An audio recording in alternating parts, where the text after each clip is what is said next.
In this video, I am going to discuss about conversion of cholesterol into bile acids. Bile acids मुख्य रूप से mammals और दूसरे vertebrate में पाए जाने वाले स्टेरॉयड एसिड्स हैं। कई प्रकार के बाइल एसिड्स लीवर में सिंथेसाइज होते हैं। ये बाइल एसिड टॉरिन या ग्लाइसिन रेजिड्यू के साथ कॉन्जुगेट होकर एनायंस देते हैं, जिन्हें बाइल साल्ट्स कहते हैं। बाइल एसिड्स दो प्रकार के होते हैं। पहला तो है प्राइमरी बाइल एसिड एंड दूसरा है secondary bile acid. Primary bile acid जो बाइल एसिड सिंथेसाइज लीवर में किए जाते हैं वो प्राइमरी बाइल एसिड कहलाते हैं, और सेकेंडरी बाइल एसिड्स कोलोन में बैक्टीरियल एक्शन के फलस्वरूप उत्पन्न होते हैं। Bile acids facilitate digestion of dietary fats and oils. This is the function of bile acid. So कुछ एग्जाम्पल हैं प्राइमरी बाइल एसिड के: cholic acid and chenodeoxycholic acid. ये मेन एग्जाम्पल हैं, इसको ध्यान में रखिएगा। देखते हैं स्लाइड में लिखा है उसको पहले। Cholesterol is excreted from the body via the bile either in the unesterified or after conversion into bile acids in the liver. Bile acids are formed from cholesterol. The primary bile acids are synthesized in the liver from cholesterol. These are cholic acid, found in the largest amount in most mammals, and chenodeoxycholic acid.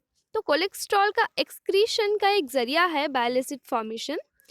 देखिए, cholesterol का excretion दो तरह से होता है, या तो अनस्टेरिफाइड form में या after conversion into bile acids. तो अनस्टेरिफाइड मतलब होता है फ्री कोलेस्ट्रॉल। कोलेस्ट्रॉल बॉडी में अनस्टेरिफाइड एंड एस्टेरिफाइड पोर्शन के रूप में मौजूद है।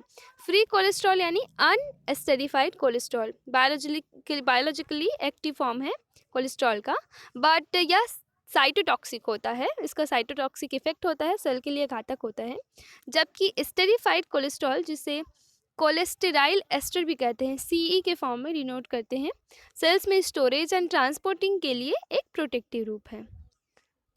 तो अनस्टेरिफाइड का मतलब आप ध्यान में रखिएगा।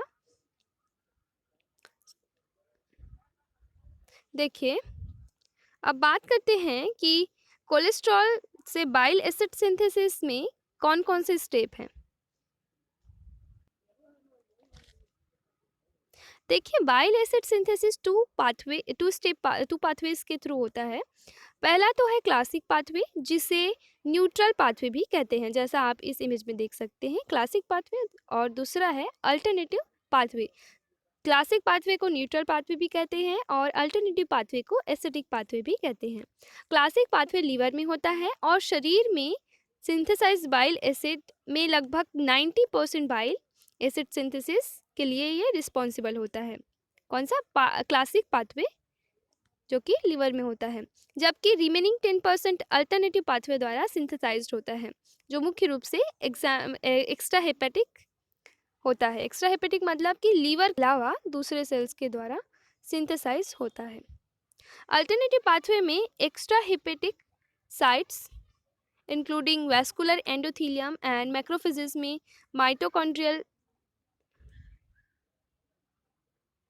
अल्टरनेटिव पाथवे में एक्स्ट्रा हेपेटिक साइट्स, जैसे कि जिसमें आते हैं वैस्कुलर एंडोथेलियम भी आते हैं, मैक्रोफेजेस भी आते हैं, उसमें माइटोकॉन्ड्रियल एंजाइम है एक एस्टेरॉल 26 हाइड्रोक्सिलेज, जिसे CYP27A1, जैसा आप यहाँ पे देख सकते हैं, उसे डिनोट करते हैं, ये कोड वर्ड है, एंजाइम कोड है, के द्वारा 27th पोजीशन पर, कोलेस्ट्रॉल के 27th पोजीशन पे हाइड्रोक्सिलेशन होता है। यानी कि कोलेस्ट्रॉल के 27th पोजीशन पे इस एंजाइम के द्वारा एक OH ग्रुप जोड़ा जाता है। Hydroxylation is a chemical process that introduces hydroxyl group into an organic compound. इस बात को आप ध्यान रखिएगा।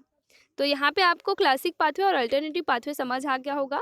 अब हम बात करते हैं क्लासिक पाथवे की आगे, क्योंकि अल्टरनेटिव पाथवे में कुछ है नहीं, बस एक स्टेप का है, ये वापस जाके चीनोडीऑक्सीकोलिक एसिड बनाता है।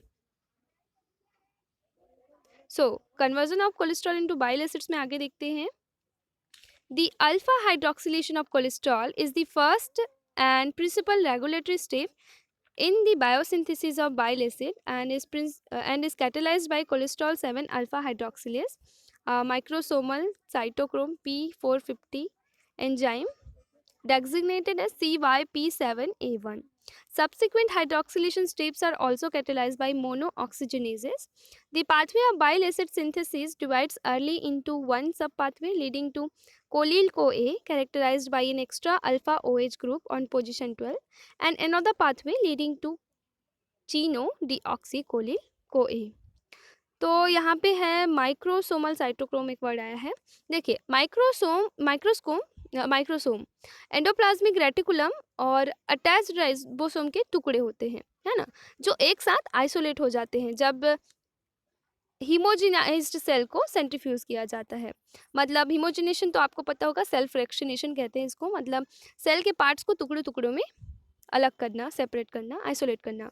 माइक्रोसोमल एंजाइम आमतौर पर हिपेटोसाइट्स के एंडोप्लाज्मिक रेटिकुलम में पाए जाते हैं। हिपेटोसाइट लीवर सेल्स हैं। साइटोक्रोम P450 और NADPH साइटोक्रोम C रिडक्टेस इस सिस्टम के दो मेन एंजाइम होते हैं।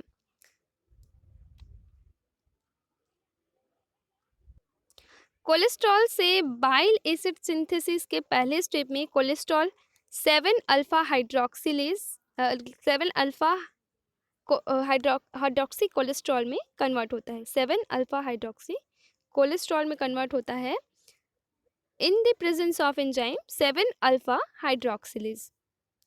यह एक माइक्रोसोमल साइटोक्रोम P450 एंजाइम है, 7 अल्फा हाइड्रोक्सिलेज, और जिसे इससे डोनेट करते हैं CYP7A1। ये देखिए, एंजाइम नेमिंग का एक तरीका होता है जो हम एंजाइम वाले चैप्टर में पढ़ेंगे, बायोकेमिस्ट्री में है आपके सिलेबस में।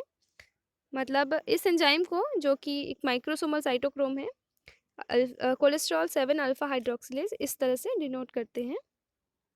अगले स्टेप में क्या होगा, आगे के हाइड्रोक्सिलेशन स्टेप्स मोनोऑक्सीजनेज, ये देखिए मोनोऑक्सीजनेजेस के द्वारा कैटेलाइज किया जाता है। अब मोनोऑक्सीजनेज क्या है? मोनोऑक्सीजनेजेस ऐसे एंजाइम्स होते हैं जो कई मेटाबॉलिक पाथवेज में एक OH ग्रुप को सबस्ट्रेट में शामिल करते हैं, इनकॉर्पोरेट करते हैं। इस रिएक्शन में NADPH के कॉन्कॉमिटेंट ऑक्सीडेशन से डाइऑक्सीजन, मतलब O2 के दो एटम्स, O2 में 2 एटम्स होते हैं ऑक्सीजन के, तो उससे एक हाइड्रोक्सिल ग्रुप और एक H2O मॉलिक्यूल में ये वो रिड्यूस हो जाएगा O2, इस एंजाइम के द्वारा, इस एंजाइमेटिक रिएक्शंस के द्वारा।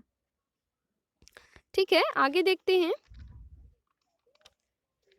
आगे की रिएक्शंस 2 सब पाथवे में डिवाइड हो जाती है, और एक सब पाथवे कोलाइल को ए को लीड करता है, जबकि दूसरा चीनो डीऑक्सी कोलाइल को ए को लीड करता है। यहाँ थर्ड स्टेप में आप देख सकते हैं जो लिखा है वो। आगे अभी रिएक्शन को आप और देख लीजिएगा डायग्राम में। Okay, so the primary bile acids enter the bile as glycine और टॉरिन कॉन्जुगेट्स। बाइल जो है bile acid and bile salt से मिलकर बना होता है। ठीक है, तो इसमें यहाँ प्राइमरी बाइल एसिड हमने सिंथेसाइज किया क्लासिक पाथवे के थ्रू। ये प्राइमरी बाइल एसिड ग्लाइसिन और टॉरिन के साथ कॉन्जुगेट करेगा, संयुग्मित होगा, उसके बाद ये मिलेगा बाइल में। Conjugation takes place in liver peroxisomes. इसको याद रखिएगा कि कॉन्जुगेशन का प्रोसेस लीवर पेरोक्सिसोम्स में होता है। In human the ratio of glycine to taurine conjugates is normally 3:1। Primary bile acids are further metabolized in the intestine by the activity of the intestinal bacteria। मैंने शुरू में बताया था secondary bile acids के बारे में, तो वही लिखा है। Thus deconjugation and 7 alpha hydroxylation occur, producing the secondary bile acids deoxycholic acid and lithocholic acid। इसको याद रखिएगा, deoxycholic acid and lithocholic acid secondary bile acids के एग्जाम्पल हैं।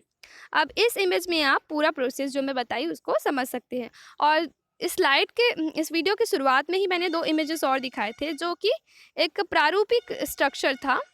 अब ये डिटेल स्ट्रक्चर आपको एग्जाम में बनाना है, हालांकि उसको आपको याद रखने के लिए उस डायग्राम को, शुरू वाले को यूज़ ज़रूर करना है। तो यहाँ पे कोलेस्ट्रॉल, ये पूरा प्रोसेस मैंने अभी वही समझाया है। बस आपको पूरा फैला के स्ट्रक्चर बनाना है। सबसे पहले इम्पॉर्टेंट चीज़ ये है कि आप कोलेस्ट्रॉल का स्ट्रक्चर याद कर लीजिए, क्योंकि वाइवा में ये पूछ दिया जाता है।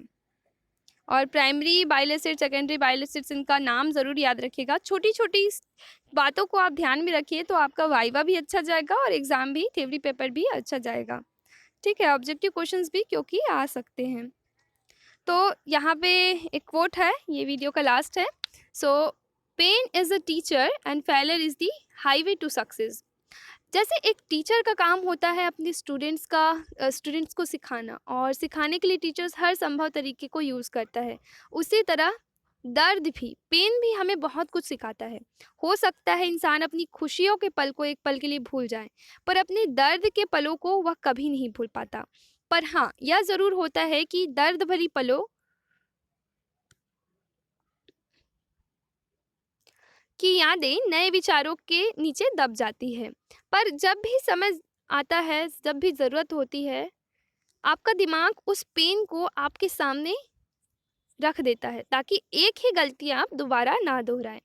ऑफ कोर्स, और यहाँ लिखा है failure is the highway to success.